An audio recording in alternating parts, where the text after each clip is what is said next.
So you've just seen a little bit of a clip of a bumblebee that I took last year. It was last year, but it was the end of summer, so like it was late August and it was almost starting to be autumn, so the walks were a lot cooler, which I was very happy about. But yeah, so I decided that I wanted to paint this, and I've had this recording, and then I took a screenshot of a frame of the video that I really liked, and I put it up on Cara, and I said that I wanted to paint it like I said last year, and I never got round to it, so I guess I'm doing it now. But obviously the first thing you'll notice is the sketch that I've got isn't the exact copy as the reference, but that's fine. That's the thing with art, you can interpret it how you want it to look, what medium you want to use, but it's my inspiration, kind of my reference. So I did put a picture up as well as so you can see what I see. Yeah, you can see what I see on the side of this video. Sorry, I lost my train of thought there, the side of this video. So I was doing ink and watercolour.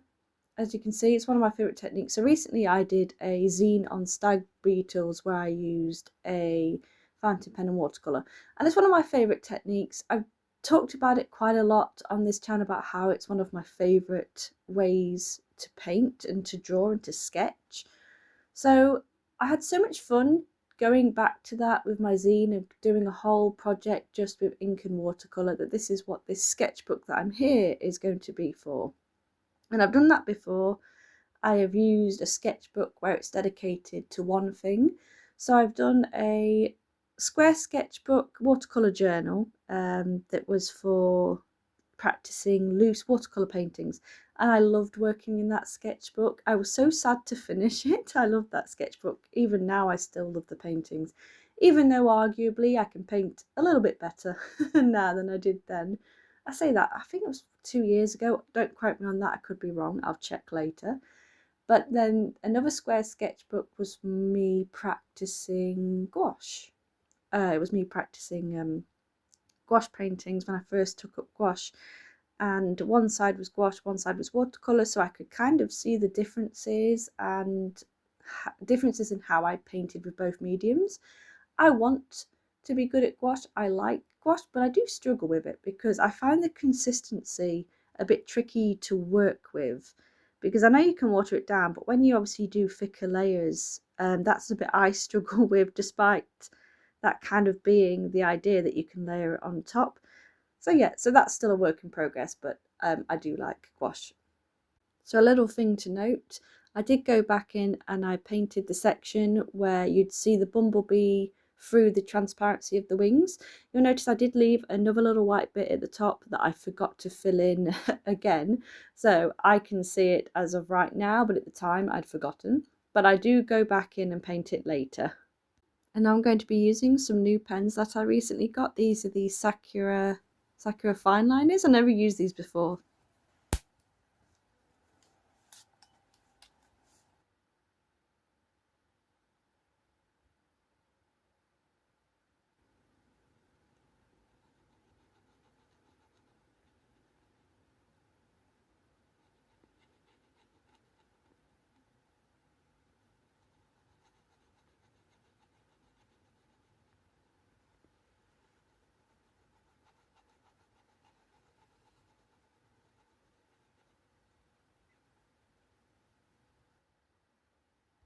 So I've just left you with a little bit of a pen ASMR sound, I guess.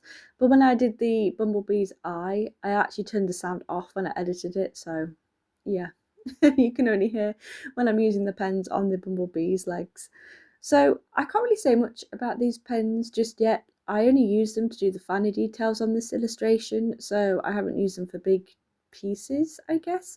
But they seem nice and smooth so far, so that's good. So obviously I believe, because I can't, for some reason, I can't do a voice over and watch it at the same time. So I have to kind of go back to the video, go back to the recording, so I can make sure I'm kind of in time. But I've just been obviously painting the flower, as you can see. And out of all of this illustration, that was the bit that made me the most nervous because of how small it was. So I did just change to a very tiny detail watercolour brush so I could obviously get finer details, and so it held less water. So what I did was, normally if I want a lighter colour like this pink and I don't want it to mix too much with obviously the fountain pen ink, what I tend to do is I paint the colour in the middle of whatever section I'm drawing, and then I get some water on my brush and I lightly go over the fountain ink and then let them blend together like I would ordinary watercolours. And I do that so I can still get the ink feeling that I like, but also so I can still keep the vibrant pink like I have here, which I think worked really well. I still like the vibrancy of the flower.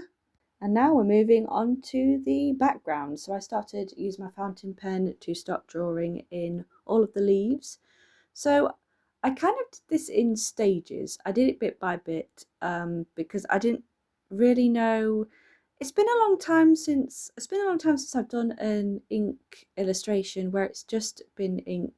And I think also this is the first page of this sketchbook, so there's a little bit of pressure, I guess. I guess there's a little bit of a first page issue kind of going on.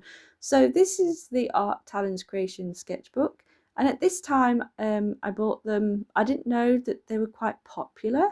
I know they've been around for ages, but I didn't know that online there was a lot of people talking about them. I bought them because they were really cheap in this shop that I go to, which was kind of funny because a bit back I did a little bit of a rant, but it wasn't a rant, but I was just saying that all the art shops I go to don't do sketchbooks as such. They tend to do a lot of the spiral bound sketchbooks, and unfortunately I'm a bit of a clumsy artist, and sometimes I end up ruining the spiral bound ones really easily. Although I did actually complete one a bit ago that I didn't ruin. Sorry, I got sidetracked. My brain just went all over the place there. So yeah, so I ended up finding a sketchbook that wasn't spiral bound, that wasn't just sketching paper. So I was happy to test this one, and it did ink really well. I was a bit worried that it would go through to the other side, but it handled it really well, so I was really happy. So yeah, I was a bit nervous about the paper quality and also the first page, but I ended up buying another sketchbook of this. I bought them all together, and my other sketchbook that I've started, which is my main sketchbook, is going to be mixed media. And also it's been a little bit of a while since I've done a full voiceover for such a long video. Well, I say such a long video, it's 10 minutes, but for me, trying to think of things to say that are relevant to the video without just going on a long tangent, which I tend to do, my brain gets sidetracked and thinks of things like a mile a minute, or things will pop into my head. So sometimes I think it might be better if I write down, not a script, but like maybe a little notes, just so I say things that I plan to say in my video, I guess. But at the moment I'm trying to do voiceovers and do my videos so it feels a bit more natural. It feels a lot more like me, I guess. So when I do a voiceover and I'm sitting down and talking how I just normally would, I guess the bestest way to describe it is because I don't really like how my voice sounds, and I don't think anybody really likes how they sound in recordings, but I just want my videos and my voiceover to just naturally be me, if that makes sense. Hopefully it does. So now we're on to the finer details. So I'm just going to go ahead and do the dandelions. So what I did with these, I didn't use any watercolour. I just used the ink that obviously I had done the fine lining bit with, and just got a wet water brush and used the water and the ink to mix together to make the white grey colour, I guess. And then I did dab it with a tissue just so it wasn't so harsh. And then it's me doing the details with my white gel pen for the highlights, like the shine on the legs. I did a couple of highlights onto the leaves, I believe, and obviously the bumblebee's eye definitely needs a highlight. And the last finishing touch, the actual last finishing touch, is adding the gold metallic sparkly watercolours. So I just did splattering with my paintbrush. And there's a bit of a close-up of the finished illustration. And then I'm basically going to say goodbye. Thank you all so much for watching and leave you with the footage of the Bumblebee again. Bye!